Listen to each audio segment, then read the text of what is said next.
I'm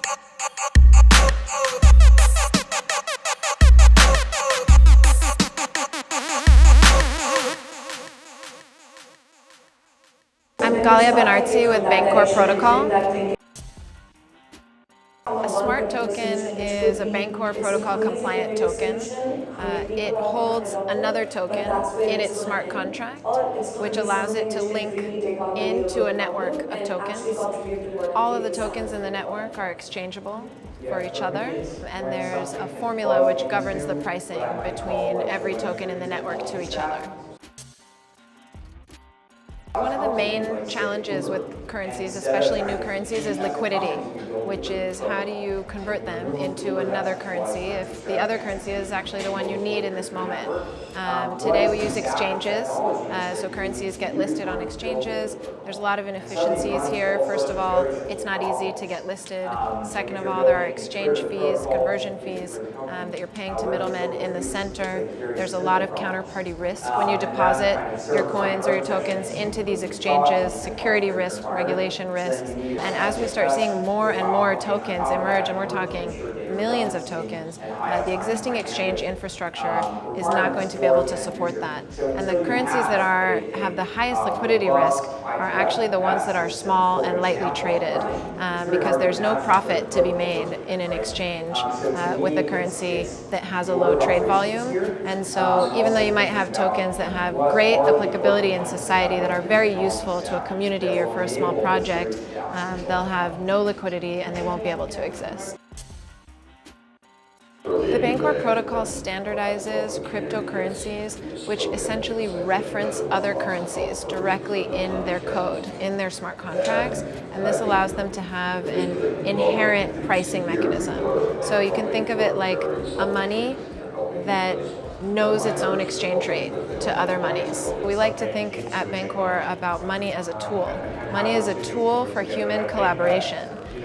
It's gone through many eras in human history. So in phase one, money came from the earth. We used gold and salt and oil and things we could all see and count on and believe in, things that we knew how hard they were to extract from the earth, for example. In the phase two of money, in the second phase, we had money coming from governments.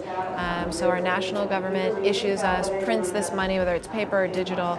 They issue the money that we all use within our country, and we can exchange these monies across country lines as well.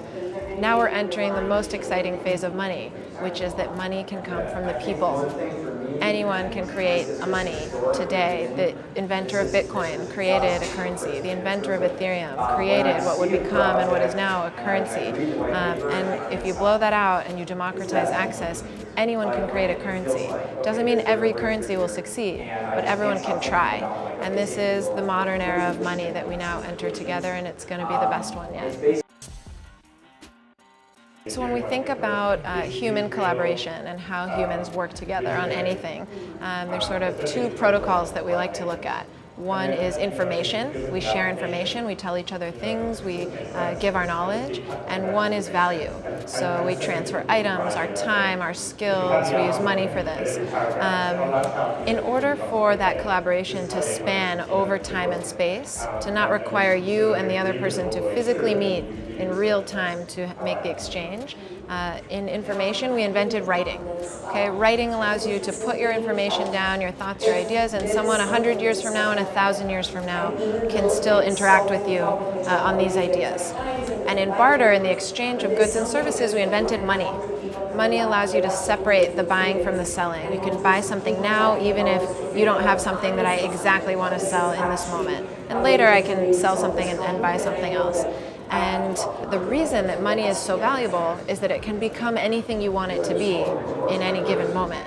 Someone might want their money to become an airplane, and someone might want their money to become lunch, and that's the beauty of money. So when you look at the landscape today of tokens, or even some national currencies that struggle with liquidity, if the money isn't exchangeable for whatever you want it to be in a given moment, it's essentially worthless. If you had frequent flyer miles to an airline that wasn't flying anywhere you wanted to go, those miles to you are not very valuable. But if you could spend those miles at the grocery store buying dinner, they suddenly become much more valuable. So the value of money is essentially its liquidity. And when we see tokens that are inexchangeable or non-convertible to other currencies, we call them illiquid and we question their value. So blockchain technology is essentially a technology that lets us collaborate without trusting one central party to monitor our interaction. So we can all work together on a spreadsheet or on a document, knowing that we're all looking at the same document, that the document is true, that it's secure, without having had to elect one central party or one group of people or one company to kind of guard this document for us. So you can think about a bank account. Today we need Bank of America or Merrill Lynch or other banks to tell us, you have this much money in your account, this person has this much money in their account. We need that central party, that central service to guard the accounts. Blockchain lets us together guard the accounts, meaning that no one specific is guarding them. So Bitcoin and Ethereum, you can think of Bitcoin like a calculator. It's very good at moving numbers from here to there. How much Bitcoin do you have? How much Bitcoin do I have? If I've spent some Bitcoin, it knows how much I have now. It's a 2D calculator. And when we think of Ethereum, you can think of it like a 3D Excel spreadsheet. It can still do what a calculator does. It can still move numbers from here to there. But you can go into an Excel spreadsheet and you can make some of the cells pink, and you can make them in bold, and you can add formulas. So it's like a programmable calculator. Whereas Bitcoin is one unit of currency that functions in a predefined way. Ethereum is a platform that lets you create currencies that you program, you customize, you define how they'll behave.